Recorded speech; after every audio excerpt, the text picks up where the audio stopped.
Round two. Well, actually, this is like round 6 of trying to make this video because my dog has barked and ruined the video a couple of times. I had to start over. And then there was some guy on a fixed wing paraglider, like a motorized one, some asshole.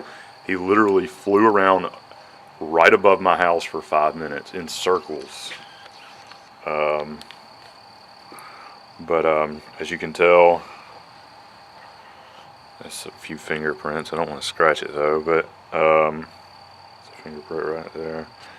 15 coats, and let's being honest, there's actually 15 coats.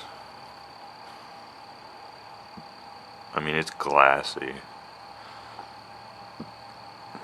You can really tell from this backside the grain's a little different. Same insides as before. That clicking is me changing from auto to manual focusing. This is actually some that discoloration is actually DAP. I was using it to seal. I had to use a heat gun, this Milwaukee heat gun right here, to remove it. And I used a scraper. But yeah, same buttons on the back. Before, there was a power button and a DC jack, 5.5 by 2.1 I think it is. Here's the stuff right here.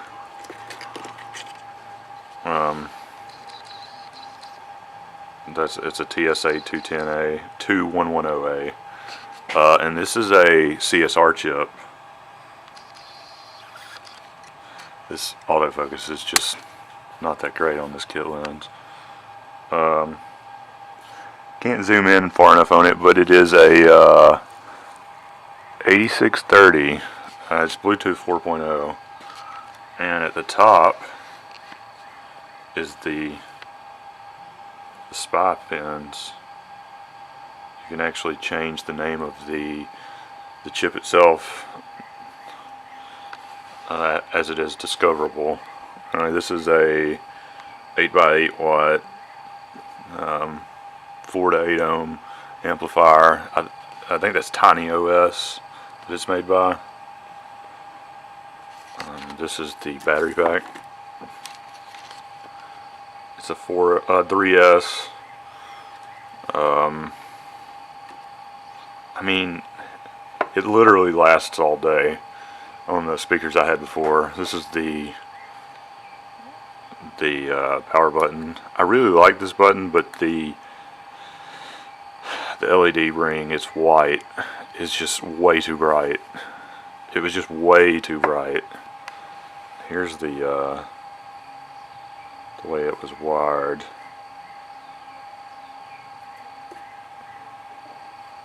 These two long wires were to the DC jack. This is just a common ground, and I think this was a jumper for the LED. I think this was the LED on the outside, and then that center one right there was switched. Right there, that right in the center.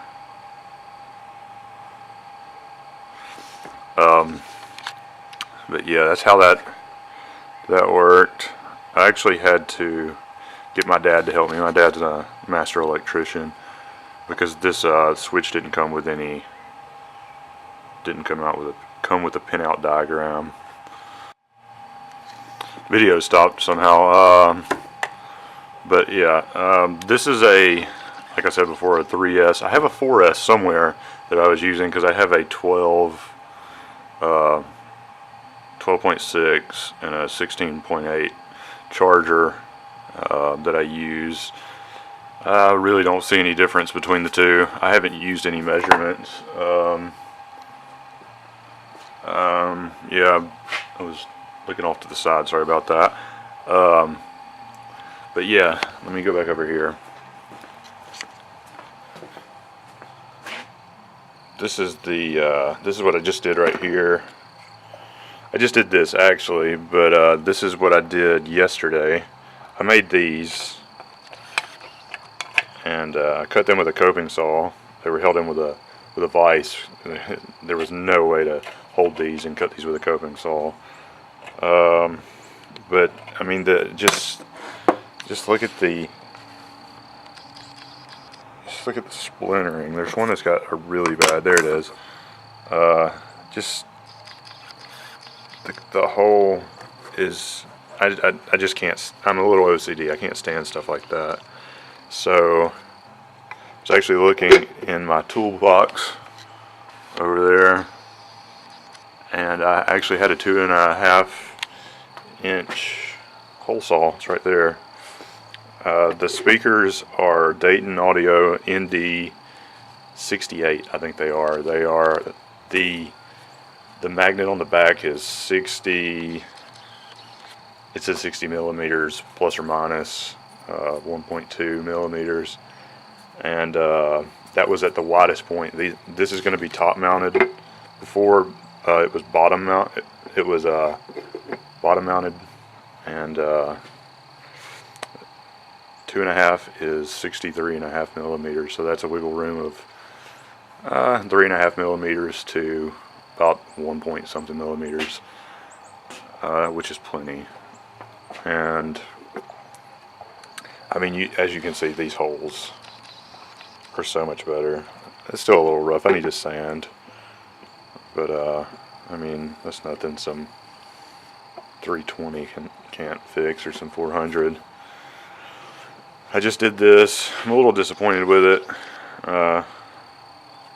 It's just finished drying. I used some 3M contact adhesive.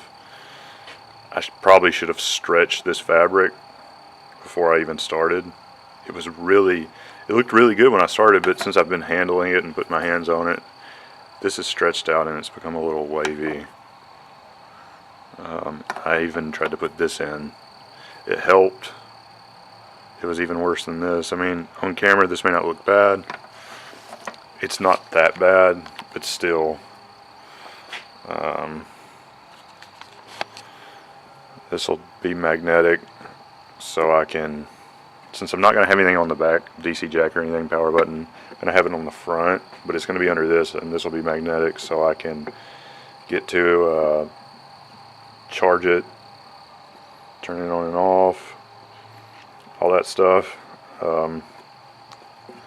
Still not exactly sure how I'm going to get to the battery and amplifier. That's why I had these,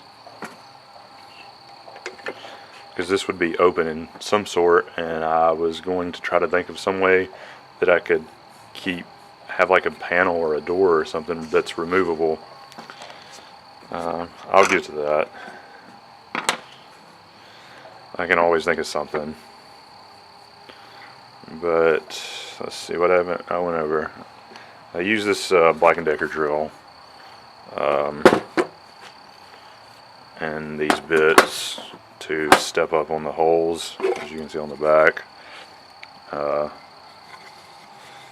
It is 3 inches by 5/16 there to there, both sides.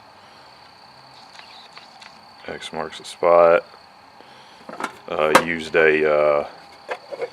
a punch, drilled it out, stepped it up 5 times until I got to that size of the hole saw bit.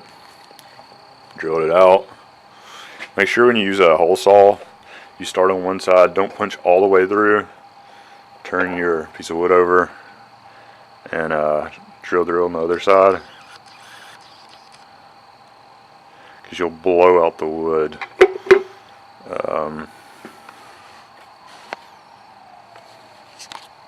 Not actually sure why I started using this. This is corded when I've got all these Milwaukee tools. Actually right here, I've got tons of them. Impact, 2 there, lithium, 18 volt. It's just like, this is an older one, but just like that. I think that's all there is to really go over. I've got a couple other videos I may throw in from before I stained it, and Paisley, before I stained it and polyed it. Whoa, don't want to do that. But yeah, I try to include those. I've got some pictures also. I mean, I've been using, everything is as correct and precise as I can get it. I mean, I've been using T-square, got a right angle. I've got tons of tools to use. I accidentally just stopped the video again. I mean, like I said, I've got tons of tools. Not just those, but some inside. I've been using a Sumitomo or something. Calipers. They're like $600 calipers. My dad got them from work. He didn't pay $600, I can promise you that. And you got hand tools. Tons of Milwaukee stuff. Got tons of electronic stuff inside. My dad's a technician, master electrician. I mean, he's got all the electrical tools. I've got a lot because I like the same stuff. Tons of fluke meters, all that. So I mean, I've got the stuff to do all this. I would actually like to make these for people if people would buy them. I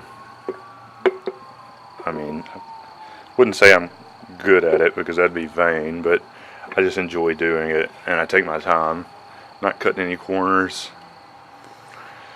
If I mess up a piece, I mean, I've messed this up so many times, this front panel, and if it's not right, I'm redoing it. That's just how I do it. There's so much just wood in there from being this red oak hobby board, from being messed up and done over and over again. But yeah, I'll make another video sometime. Once I get to the electronic side, start drilling and wiring everything up, I'll show that off. But until then,